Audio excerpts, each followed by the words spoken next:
You're sitting in a meeting. Someone says something you know is wrong, factually, objectively wrong, and you can feel it rising in your chest, that urge to correct them, to show everyone in the room that you know better. Your hand almost goes up. Your mouth almost opens. But something stops you. Maybe it's fear of being seen as a know-it-all. Maybe it's exhaustion from always being the one who has to speak up. Or maybe, just maybe, some quiet voice in the back of your mind whispers, "Let them think you don't know." And you sit back, you stay quiet, and something interesting happens. The conversation moves forward. People relax. They say more than they planned. They reveal things they wouldn't have if they thought you were paying close attention. And suddenly you realize you just learned more by staying silent than you would have by proving you were right. Welcome to Mind in Exile. And today we're going to talk about something nobody admits, but everyone does at some point. Playing dumb, pretending you know less than you do, acting a little clueless, a little slower, a little less threatening. And I know what you're thinking. Isn't that dishonest? Isn't that manipulative? Shouldn't we always be authentic and show our full selves? And here's the uncomfortable truth.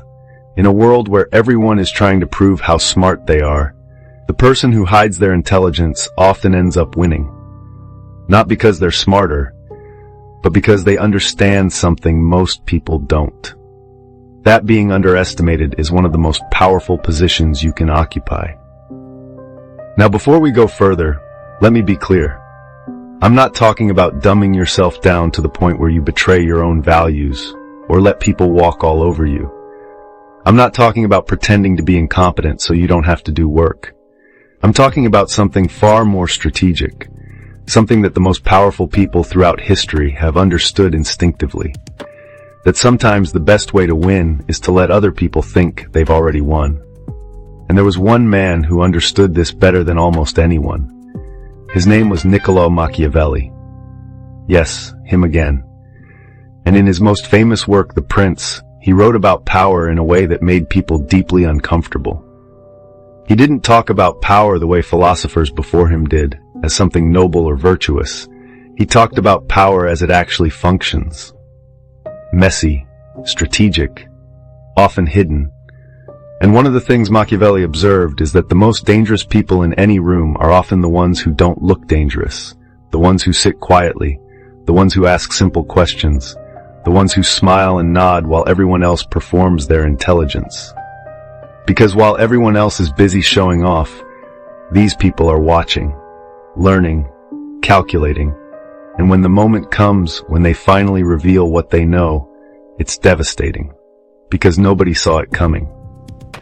Machiavelli understood that appearances matter more than reality in most situations.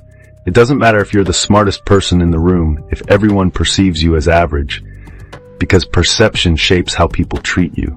And how people treat you shapes what opportunities you get, what information you receive, what vulnerabilities they expose. Think about it. When someone thinks you're less intelligent than them, what do? They let their guard down. They explain things in more detail than they would to someone they see as an equal. They underestimate your ability to understand complex dynamics. They say things in front of you they would never say in front of someone they considered a threat. And all of that is information. All of that is power. But here's where most people mess this up. They think playing dumb means acting like an idiot. It doesn't.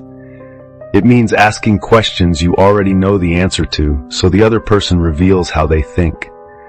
It means staying quiet when you could speak so you hear what others really believe. It means letting people think they're teaching you something when really you're studying them. There's a huge difference between being stupid and playing dumb. Stupid is passive. It's genuine lack of understanding. Playing dumb is active. It's intentional. It's strategic concealment of what you know so you can learn what you don't. Let me give you an example. Imagine you're negotiating a deal. You've done your research. You know exactly what the other side needs, what their limits are, what they're willing to concede. But if you walk in showing all your cards, demonstrating that you've done your homework, what happens? The other side gets defensive. They start protecting information. They become more guarded. The negotiation becomes a chess match where both sides are trying to outsmart each other.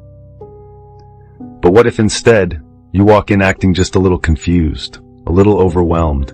You ask basic questions. You let them explain things. You make small mistakes that reveal your supposed ignorance. Suddenly, they relax. They think they have the upper hand. They start offering information freely because they assume you won't know how to use it. And by the end of the conversation, you've learned 10 times more than you would have if you'd come in flexing your intelligence. This isn't manipulation in the cruel sense. This is understanding human psychology. People feel powerful when they think they know more than you. And when people feel powerful, they get comfortable. And when they get comfortable, they get sloppy.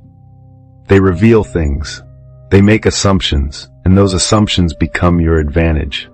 Machiavelli wrote something that sounds brutal but is just honest.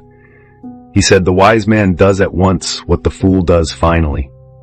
What does that mean? It means smart people see outcomes before they happen. They understand cause and effect. But here's the twist.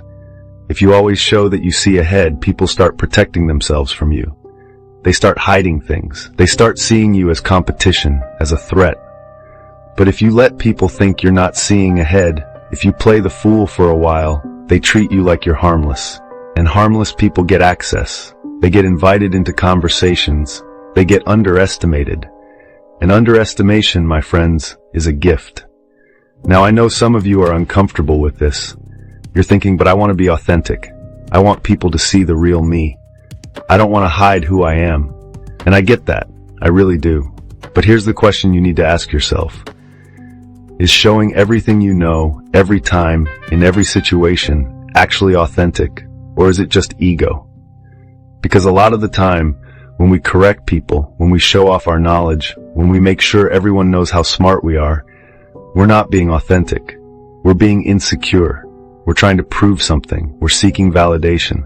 And that need for validation makes us predictable. It makes us controllable. Think about social media. Think about how many people are constantly performing their intelligence, posting hot takes, correcting grammar, sharing articles with captions that basically say, "Look how informed I am." And what happens? They become easy to read. You know exactly what they think. You know exactly how they'll react. They've given away all their mystery, all their unpredictability, all their power. But the person who stays quiet, who observes, who doesn't need to broadcast their every thought, that person is dangerous. Not because they're hiding something malicious, but because they're keeping their options open. They're not locked into a public position. They're not performing. They're operating. And here's where this gets really interesting. Playing dumb doesn't just protect you from being seen as a threat. It also protects you from being trapped by your own intelligence.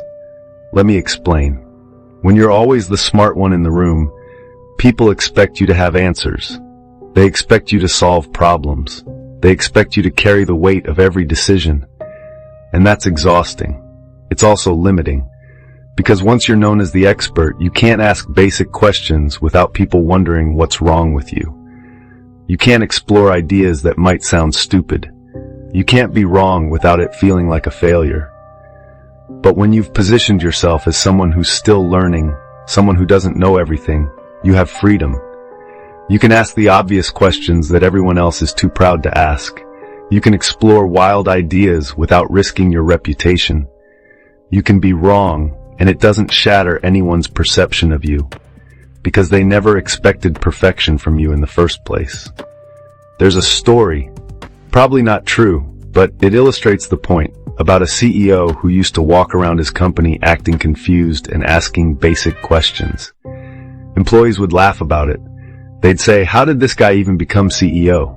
He doesn't understand anything."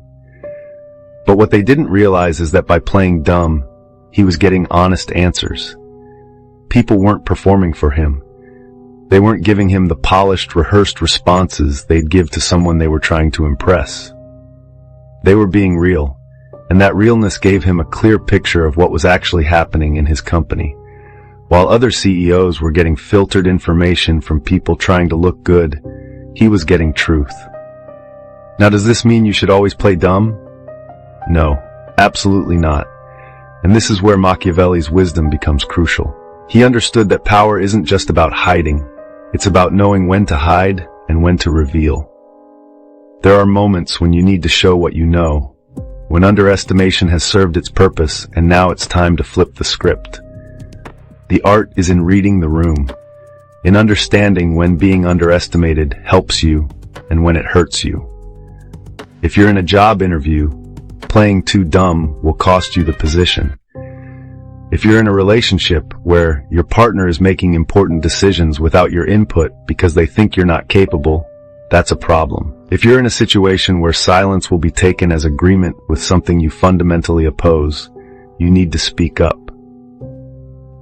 The power of playing dumb is not about being a doormat. It's about being strategic. It's about understanding that not every moment requires you to show your full hand. That sometimes letting people underestimate you gives you information and positioning you couldn't get any other way. And then, when it matters, when the stakes are real, you reveal what you've been holding back. And the impact is 10 times greater because nobody saw it coming. Machiavelli also wrote, "Never attempt to win by force what can be won by deception." And that word deception makes people uncomfortable. But deception doesn't always mean lying. Sometimes it just means letting people believe what they want to believe. If someone wants to think you're less informed than them, let them. If someone wants to think you're not paying attention, let them. As long as it serves you, as long as you're using that underestimation to position yourself better, you're not being dishonest. You're being smart. Here's another uncomfortable truth. The people who are most obsessed with being seen as intelligent are often the least effective, because they're playing a different game. They're playing the game of reputation, of image, of ego. And that game is exhausting and ultimately hollow, because no matter how smart people think you are, it doesn't change material outcomes. It doesn't change results. But the person who focuses on outcomes, who doesn't care if people think they're brilliant as long as they achieve what they set out to achieve, that person wins. Because they're not wasting energy managing perception. They're using perception as a tool. Let me tell you about a guy I knew in college. Brilliant. Absolutely brilliant. Could out-argue anyone, could solve problems faster than anyone. Could make connections between ideas that left professors impressed. And he made sure everyone knew it. Every class discussion, he had to speak. Every group project, he had to lead. Every party, he had to be the one dropping knowledge. And you know what happened? People started avoiding him. Not because he was wrong, but because he was exhausting. Because every interaction with him felt like a performance, like he was trying to prove something. And eventually, when opportunities came up, when people were forming teams or recommending candidates for things, they didn't think of him. Because nobody wanted to work with someone who always had to be the smartest person in the room. Meanwhile, there was this other guy, quiet, didn't say much in class, asked questions that sometimes seemed almost too basic, and people underestimated him. They thought he was just average. But the few people who actually paid attention noticed something. When he did speak, it was always at the right moment, always with something that shifted the entire conversation. And in private, in small groups, he was the one people went to for advice, because he didn't make them feel stupid. He made them feel heard. And when graduation came, when jobs were being offered, guess who got the better opportunities? Not the guy who performed his intelligence, the guy who used his intelligence strategically. That's the difference. One was playing to be seen as smart, the other was playing to actually win. And here's the thing. Playing dumb doesn't mean you're being fake. It means you're being selective. You're choosing when to deploy your full capabilities and when to hold back. And that selectivity, that restraint, that's actually a sign of intelligence, because it means you're thinking ahead. You're not reacting. You're not performing. You're operating with intention. Machiavelli understood that the most powerful move is often the one people don't see coming. And you can't surprise people if they already know what you're capable of. So sometimes you have to let them think you're less capable. Let them think you're slower. Let them think you don't quite get it. And then when the moment comes when it actually matters, you move. And it's devastating. because they built their strategy around an assumption that turned out to be false. This doesn't make you a bad person. This makes you awake. This makes you someone who understands that life is not a fair game where everyone shows their cards and the best idea wins. Life is a strategic game where information is power and perception shapes reality. Now, I'm not saying you should go through life pretending to be someone you're not, but I am saying that you should be conscious of what you reveal and when. That you should ask yourself, does this person need to know how much I know?